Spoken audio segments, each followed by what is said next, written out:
야고보서 3장은 18절에 평화에 대한 이야기를 했었습니다. 화평하게 하는 자들은 화평으로 심어 의의 열매를 거두느니라. 평화에 대한 이야기를 했는데 4장에 들어오면서 싸움, 다툼, 전쟁에 대한 이야기가 나옵니다. 너희 중에 싸움이 어디로부터, 다툼이 어디로부터 나느냐?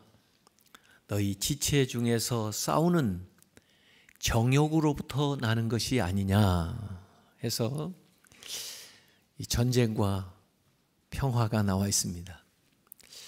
평화는 하늘에서부터 내려오는 거고 전쟁은 땅에서부터 또 정욕에서부터 비롯된다 하는 말씀을 하고 있습니다.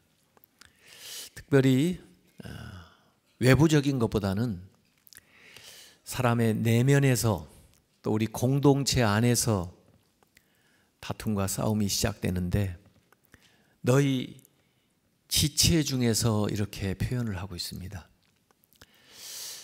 마치 몸의 그 구성 요소인 손과 발이 싸우는 것처럼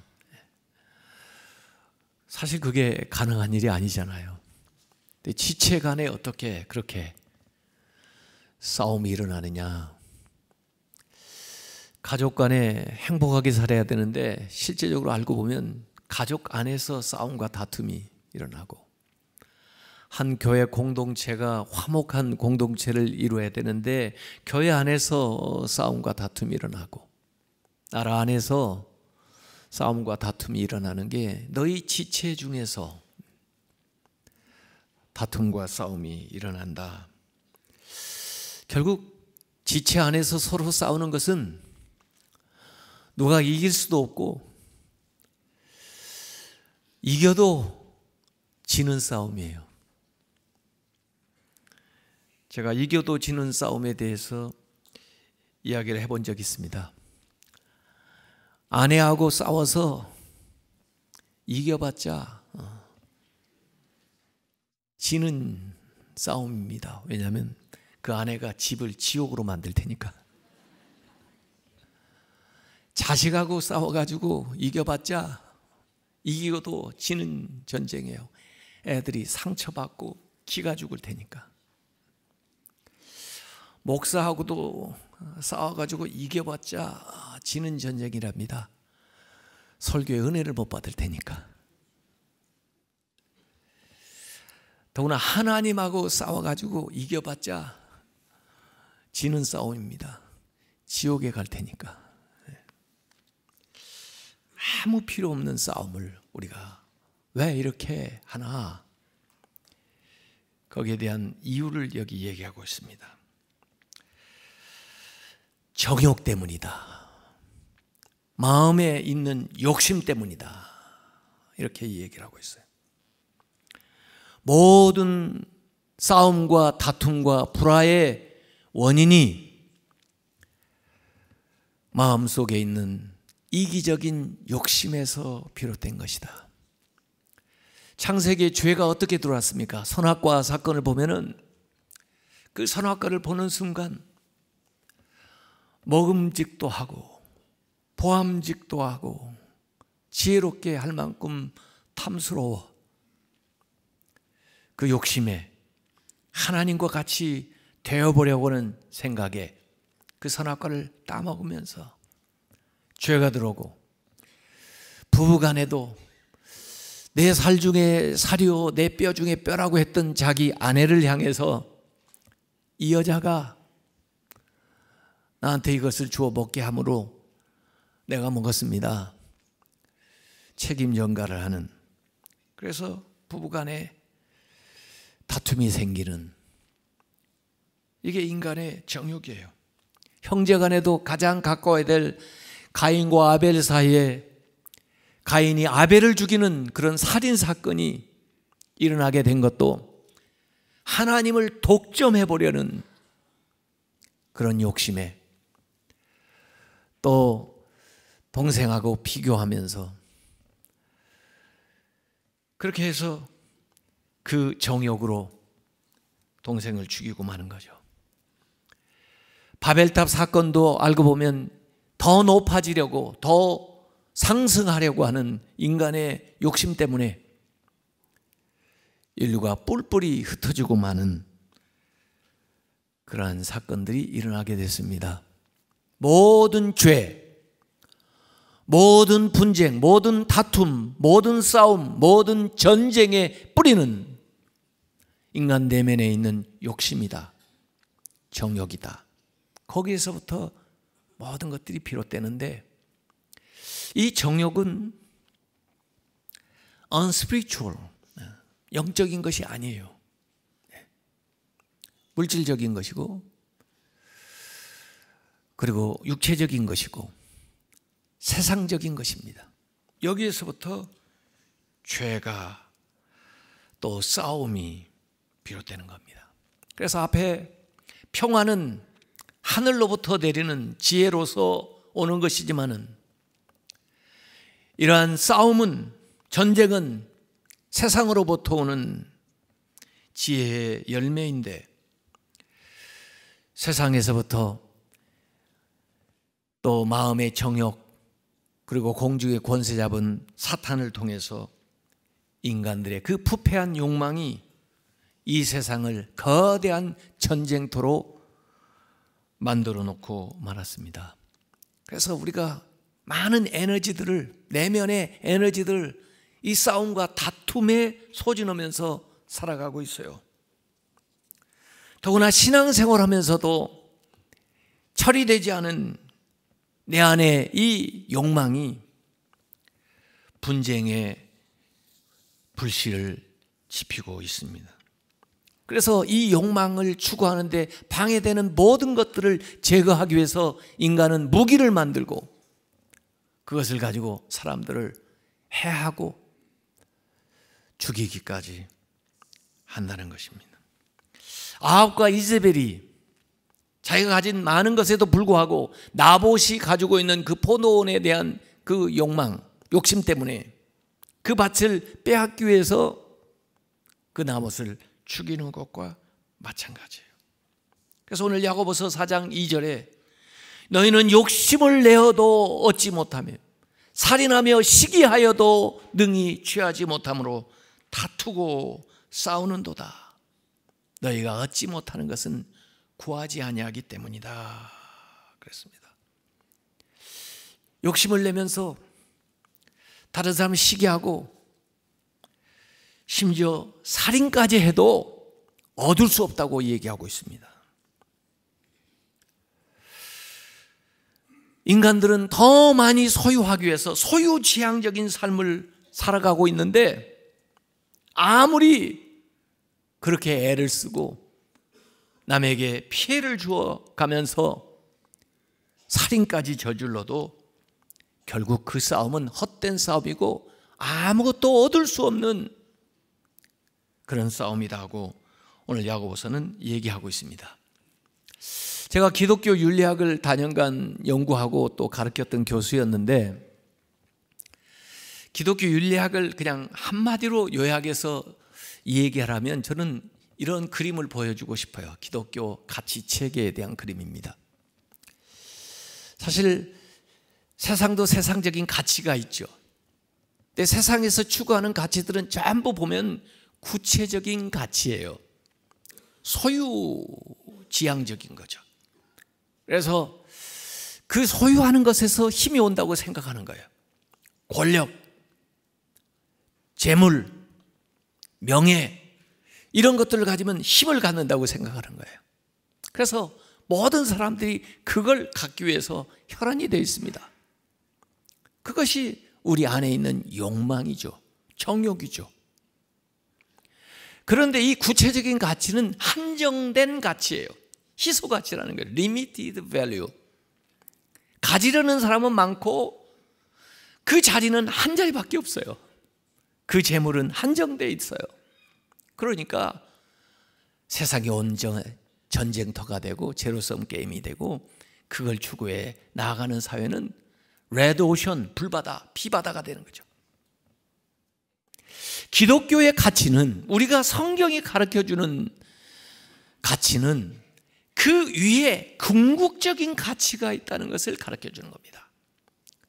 사랑, 구원, 평화, 자유, 눈에 보이지는 않지만은 훨씬 더 고귀한 궁극적인 가치가 있다는 것을 우리는 제시하면서, 이 궁극적인 가치는 무한한 unlimited value라는 거죠.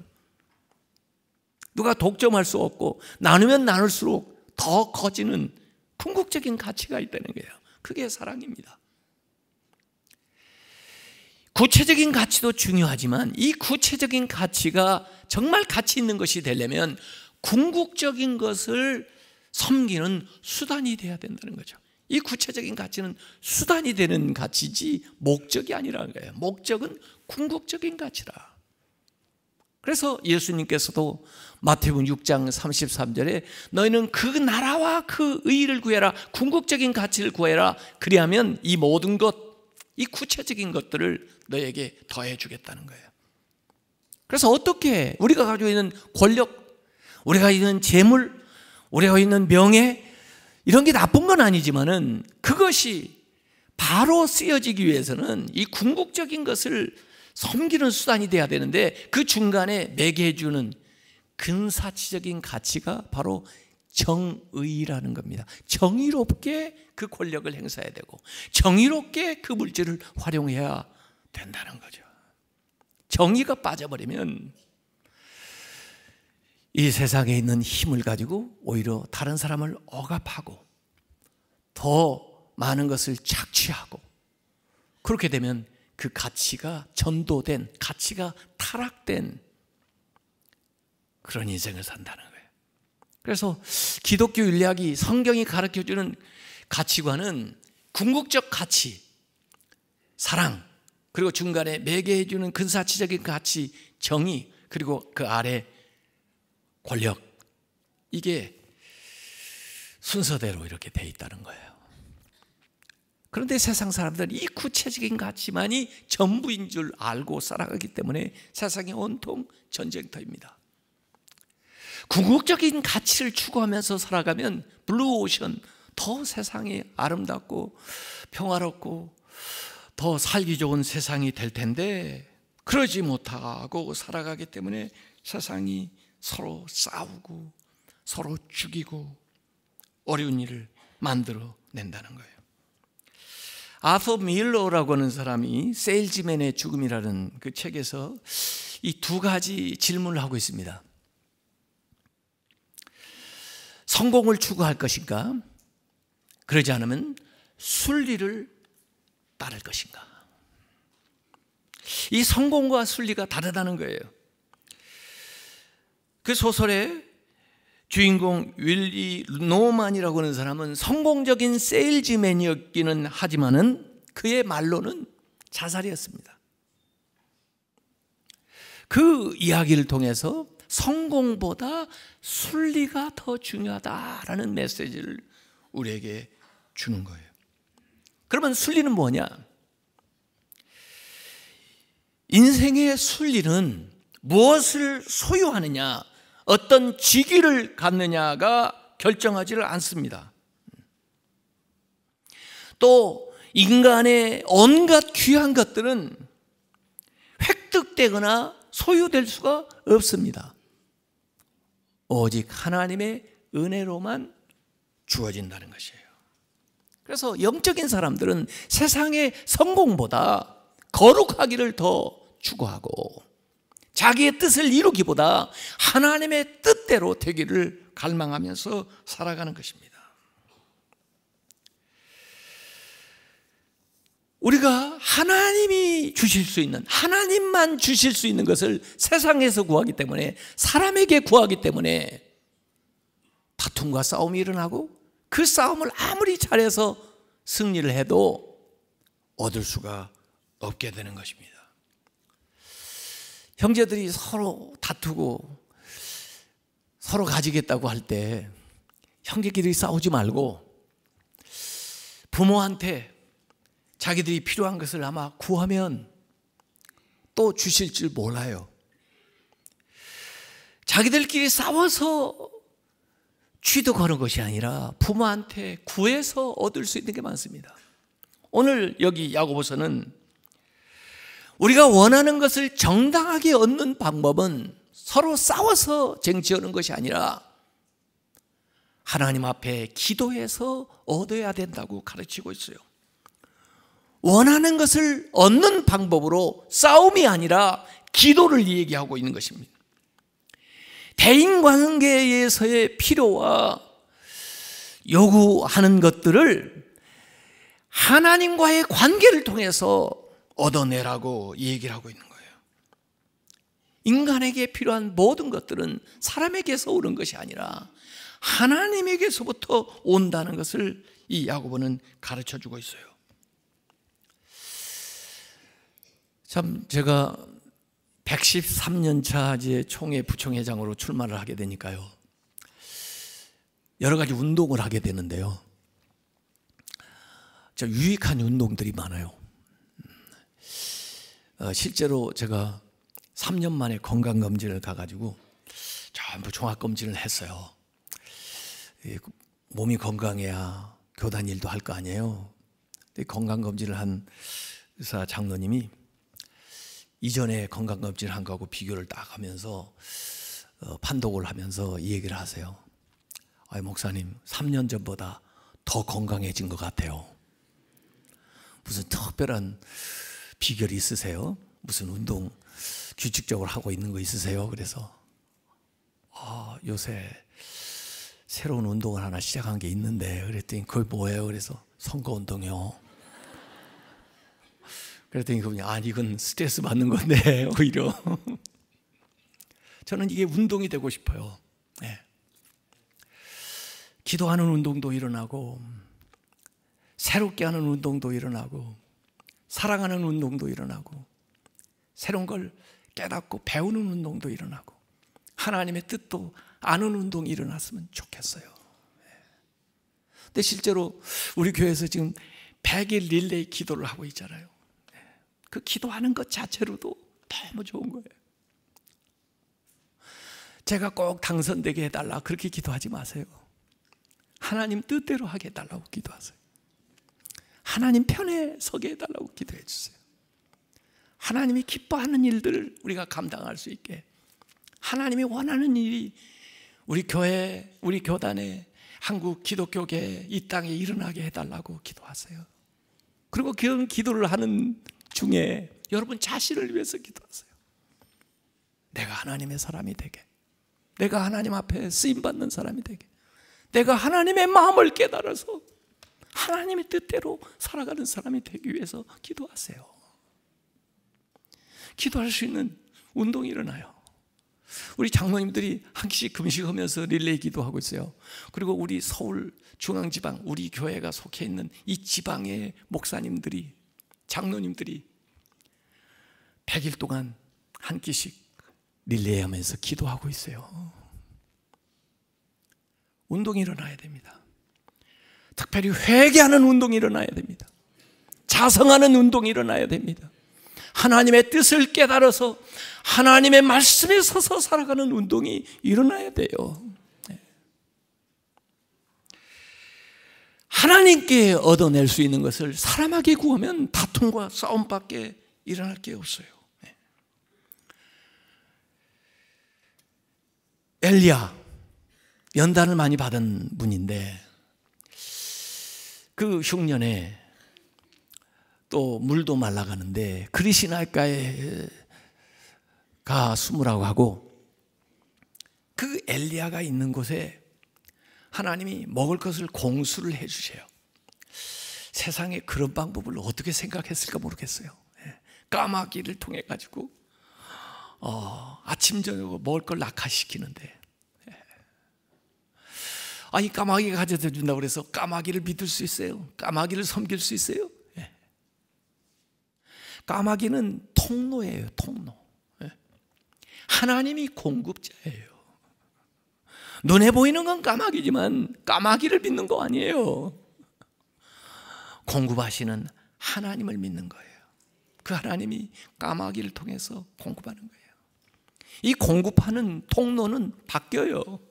또 시간 지나니까 사렙다로 가라. 근데 사렙다에 아주 가난한 과부, 그 여인이 먹을 걸 공급해요. 그 여인도 통로예요. 그 여인이 공급자가 아니에요. 보이지 않는 하나님이 그 여인의 그 통에 공급을 해주시는 거예요. 그것으로 엘리야도 먹고 살지만 자기들도 먹고 사는 거예요. 그 여인이 공급자가 아니에요. 그 까마귀가 공급자가 아니에요. 그 뒤에 하나님이 공급하시는 통로예요. 우리는 세상에서 통로만 바라보고 통로가 주는 줄 알고 통로를 믿고 통로를 구하니까 싸움이 일어나는 거예요. 공급자가 뒤에 계셔서 여러 방법, 여러 사람, 여러 사건을 통해서 우리의 필요한 걸 공급하시는데 누구를 믿어야 되겠어요? 누구한테 기도를 해야 되겠어요? 기도의 본질은 우리가 원하는 것을 하나님에게 얻어내는 것이 아니고 기도하는 중에 하나님이 원하는 것을 나도 원하게 해달라고 기도하는 것입니다. 하나님의 뜻을 깨닫는 거예요. 그것이 내가 기도 시작할 때 내 뜻과 달랐다 할지라도 하나님의 뜻을 받아들이는 것이에요. 그게 기도의 응답이에요.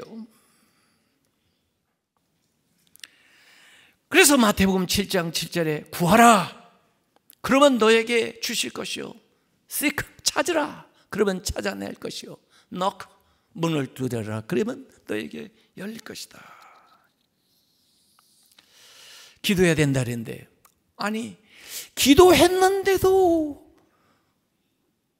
얻지 못했는데요? 이렇게 말할 수 있어요. 그러면 기도의 동기와 기도의 내용을 살펴봐야 돼요. 물론 기도하는 거, 눈을 들어서 하늘을 향해 기도하는 거 1단계 됐어요. 근데 물론 안 하는 것보다 기도하는 거 좋아요. 그런데 그래도 못 얻었어요. 그러면 기도의 동기와 기도의 내용을 살펴보라는 거예요. 그 기도가요, 하나님 마음에 들어야 돼요. 이 솔로몬도 1000번제를 드리고 하나님 앞에 기도를 하니까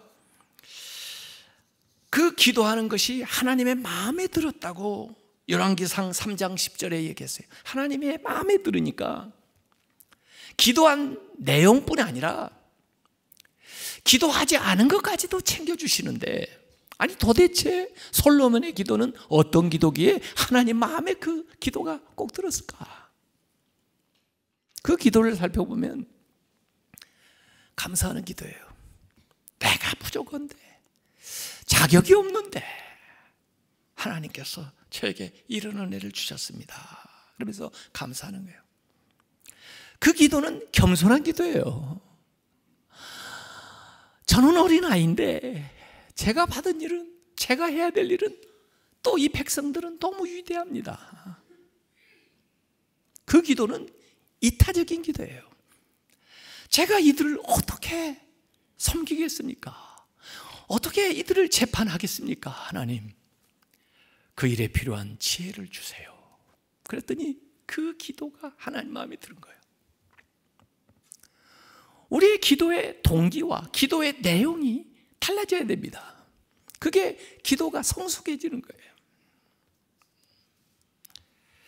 하나님은 우리의 필요를 채워주시기는 하지만 우리의 욕심까지 채워주시지는 않습니다.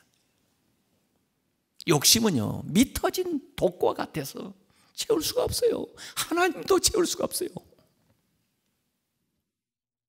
그래서 오늘 기도는 했는데 얻지 못하는 건 뭐냐? 정욕으로 쓰려고 잘못 구했기 때문이다. 욕심으로 구했다 이게요. 이기적인. 이 정욕으로 쓴다고 하는 것은 소모한다, 낭비한다는 건데 기도를 낭비하고 있는 거예요. 아니 그 소중한 기도를 낭비하다니. 기도의 자리까지 나와가지고 그 기도를 낭비했다는 게 얼마나 큰 손실이에요. 아니 세상 생활도 세상에 오염이 되는데 심지어 기도조차 세상에 오염됐다면 어떻게 우리를 거룩하게 했어요? 내가 하는 기도도 세상에 오염돼서 세상의 가치로 똘똘 뭉쳐 있다면 어떻게 내가 변화되겠어요? 기도를 그런 식으로 하면서 어떻게 내 삶이 하나님의 뜻대로 달라지겠어요? 하나님을 붙들고 있는 그 기도의 줄마저도 세상의 정욕으로 붙들고 있다면 어떻게 우리가 그 기도로 우리의 삶이 달라질 수가 있겠어요? 기도를 낭비하고 있는 것입니다. 기도가 오염된 것입니다. 그러니까 응답이 없어요. 사실 하나님은요, 내가 기도한 대로만 응답하는 하나님이 아니에요. 기도한 것보다 더 좋은 것으로 응답하시는데, 마태복음 7장 11절에 보니까 너희가 악한 자라도 좋은 것으로 자식에게 줄지 알거든 하물며 하늘에 계신 너희 아버지께서 구하는 자에게 뭘 줘요? 좋은 것으로 주시지 않겠느냐. 나는 기도한 대로 된 게 아닙니다. 나는 기도한 것보다 더 좋게 됐습니다. 왜?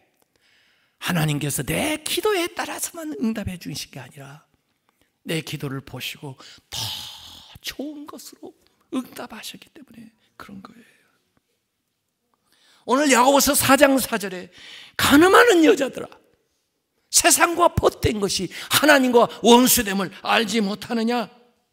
그런즉 누구든지 세상과 벗이 되고자 하는 자는 스스로 하나님과 원수되는 것이니라. 세상에 벗이 될래, 하나님의 벗이 될래, 이런 도전이죠. 세상에 벗이 되면은 하나님과 원수되는 거고, 하나님의 벗이 되면은 세상 원수되는 거예요. 양쪽을 같이 취할 수는 없어요. 세상에 벗이 될래, 하나님의 벗이 될래.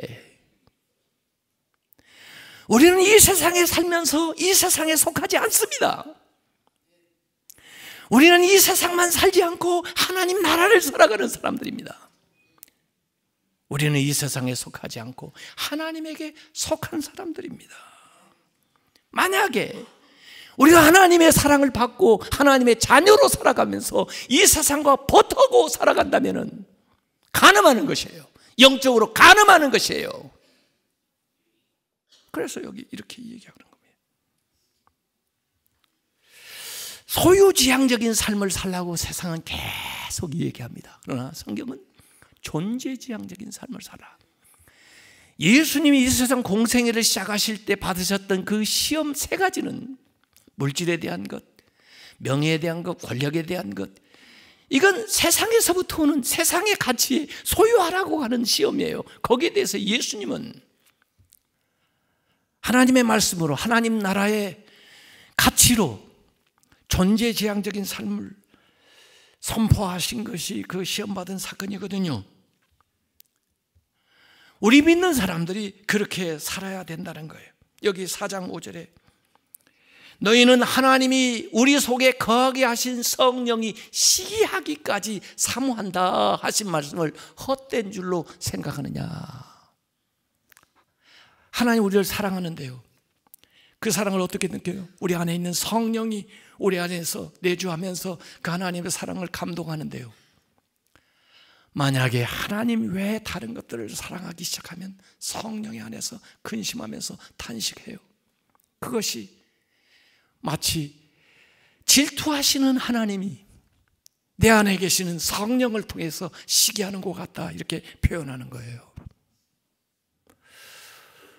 여러분 살면서 성령이 답답해하는 거 못 느끼세요? 살면서 성령이 책망하는 거 못 느끼세요? 성령이 여러분에게 말씀하는 게 안 들리세요? 네. 우리가 그 경고를 듣고 하나님의 음성을 따라 살아가야 하나님과 우리 사이에 친밀한 교제가 이루어질 뿐만 아니라 하나님께서 주시는 신령한 은혜와 복을 받게 된다는 것입니다. 그것이 참된 평안을 가져다 주고 그것이 우리의 인생의 진짜 복이 된다는 거예요. 이런 은혜와 삶을 사시기를 주님의 이름으로 축원합니다.